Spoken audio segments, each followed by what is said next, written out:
Hello dear learners. तो आज के इस लेक्चर में हम पढ़ने जा रहे हैं एंट्रोपी के बारे में। एंट्रोपी को किसने इंट्रोड्यूस किया और एंट्रोपी की किसी भी थर्मोडायनेमिक सिस्टम की स्टडी करने के लिए इंपॉर्टेंस क्या है, उसका फॉर्मूलेशन क्या है, इस सब को जानने वाले हैं इस वीडियो के अंदर। तो आज हम शुरुआत करते हैं एंट्रोपी की।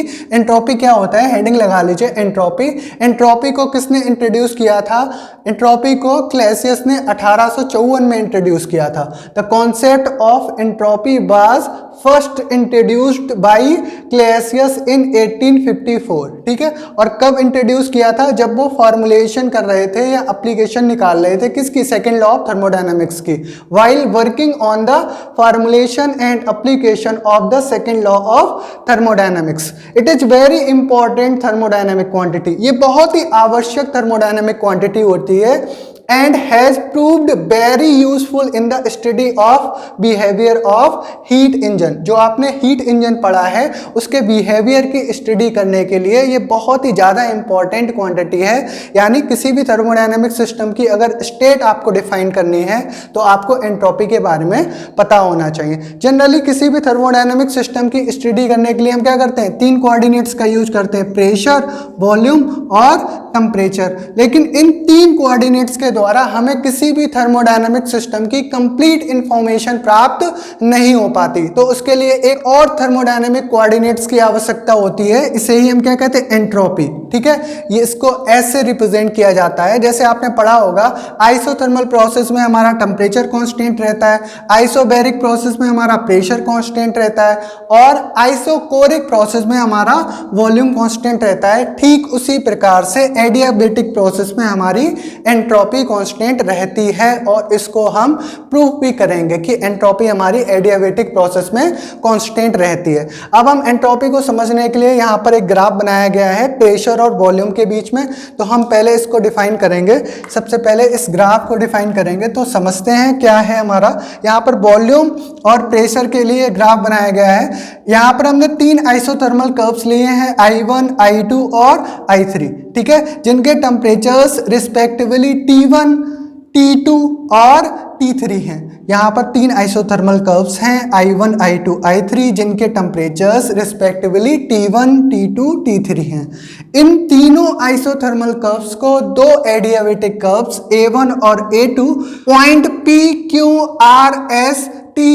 पर काटते हैं। तो इस वजह से यहाँ पर 2 साइकिल बनेंगी, PQRS एक रिवर्सिबल साइकिल ये हो गई और दूसरी SRUT, ये 2 हमारी रिवर्सिबल साइकिल प्राप्त होंगी। इन दोनों साइकिल्स के लिए हम क्या करेंगे? इफिशिएंसी निकाल के लाएंगे। तो पहली साइकिल जो है हमारी PQRS, इसमें हम मानेंगे कि जो वर्किंग सबस्टेंस है वो हमारा सोर्स से Q1 हीट एब्जॉर्ब करता है और Q2 हीट सिंक को देता है। तब उसकी जो इफिशिएंसी होगी for first cycle, efficiency of engine क्या हो जाएगी? ईटा बराबर 1 माइनस Q2 अपॉन Q1। अगर इसको हम टेम्परेचर के टर्म्स में रिप्रेजेंट करें तो क्या हो जाएगा? 1 माइनस T2 अपॉन T1। इसको इस तरह से भी लिख सकते हैं, 1 minus Q2 upon Q1 is equal to 1 minus T2 upon T1।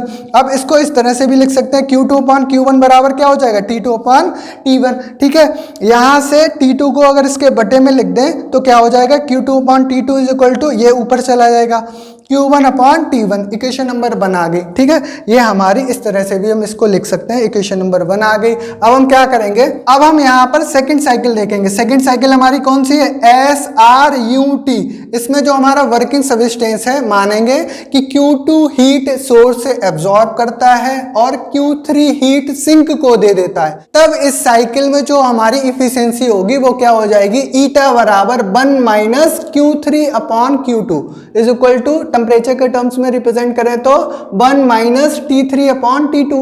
इसको इस तरह से लिख सकते हैं, 1 minus Q3 upon Q2 is equal to 1 minus T3 upon T2। अब इसको इस तरह से भी लिख सकते हैं, Q3 upon Q2 is equal to T3 upon T2। अगर ये T3 इसके बटे में आ जाए तो इसको कैसे लिख सकते हैं, Q3 अपॉन T3 बराबर ये ऊपर चला जाएगा Q2 upon T2। Equation number 2 डाल दीजिए। अब यहाँ से इक्वेशन नंबर 1 जो हमारी आई थी Q2 upon T2 is equal to Q1 upon T1, और इक्वेशन नंबर 2 जो आई है Q3 अपॉन T3 बराबर Q2 अपॉन T2। इन दोनों को अगर बराबर कर दें तो यहाँ से कंडीशन निकल के आएगी। Now by equation first and second, Q1 upon T1 बराबर क्या हो जाएगा, Q2 upon T2 is equal to Q3 upon T3। इसका मतलब क्या है, Q अपॉन T हमारा क्या आएगा, कांस्टेंट, यानी एक रिवर्सिबल साइकिल से दूसरे रिवर्सिबल साइकिल में जाने पर जो हीट एनर्जी होगी सिस्टम की और जो उसके करस्पॉन्डिंग टेम्परेचर होगा उसका रेशियो कैसा रहेगा, कांस्टेंट रहेगा। ठीक है, और जो कांस्टेंट की वैल्यू आई है यही हमारी चेंज ऑफ एंट्रोपी को रिप्रेजेंट करेगी। ठीक है, the constant ratio is called the change in entropy. ठीक है, ये चेंज इन एंट्रोपी को रिप्रेजेंट करेगा between the state represented by the two adiabatics. जो दो एडियाबेटिक कर्व्स हमने यहाँ पर डिनोट करे हैं, एक एडियाबेटिक कर्व्स A1 हो गया और दूसरा हमारा क्या होगा, A2। इन दोनों कर्व्स के बीच में जो हम साइकिल, रिवर्सिबल साइकिल में चेंज देखते हुए देख रहे हैं, वहां पर हमारा हीट एनर्जी और टेम्परेचर का जो रेशियो है वो कांस्टेंट होगा और वही हमारा चेंज इन एंट्रोपी कहलाएगा। Let S1 and S2 be respectively the entropy for the adiabatics A1 and A2। अगर S1 एंट्रोपी हमारी एडियाबेटिक A1 के लिए है और S2 एंट्रोपी हमारी A2 के लिए है, तब यहां पर जो चेंज इन एंट्रोपी हो जाएगा वो क्या हो जाएगा, S2 माइनस S1 बराबर Q upon T is equal to constant. अगर हम S2 माइनस S1 को ds मान लें और Q को क्या मान लें, dq मान लें, तो यहां से एक फार्मूला ड्राइव होके आएगा, ds बराबर क्या हो जाएगा, dq upon T। Equation number 3 डाल दीजिए। अब dq बराबर लिखना चाहे तो dq बराबर क्या हो जाएगा, T इंटू ds। यही हमारा सेकेंड लॉ ऑफ थर्मोडायनेमिक्स कहलाता है in terms of entropy. This is second law of thermodynamics in terms of entropy. अगर हम एडियाबेटिक की बात करें तो फॉर एडियाबेटिक प्रोसेस हम जानते हैं हीट एनर्जी का कोई भी एक्सचेंज नहीं होता। फॉर एडियाबेटिक प्रोसेस dq बराबर क्या हो जाएगा, 0। देन बाय इक्वेशन थर्ड जो हमने डाली थी, dq का मान 0 हो जाएगा तो ds भी हमारा क्या हो जाएगा, 0। अगर ds 0 है तो s हमारा क्या हो जाएगा, कांस्टेंट। यानी एडियाबेटिक प्रोसेस के लिए जो एंट्रोपी में चेंज होगा वो कैसा रहता है, कांस्टेंट। ये बहुत ही इंपॉर्टेंट ऑब्जेक्टिव क्वेश्चन है कि in process of adiabatic the change in entropy is 0। ठीक है, चेंज इन एंट्रोपी 0 होगा और एंट्रोपी हमारी कैसी रहेगी, कांस्टेंट। ठीक, तो इस तरह से आज हमने जाना कि एंट्रोपी क्या होती है। अब हम एंट्रोपी में चेंज देखेंगे रिवर्सिबल प्रोसेस में और इरिवर्सिबल प्रोसेस में।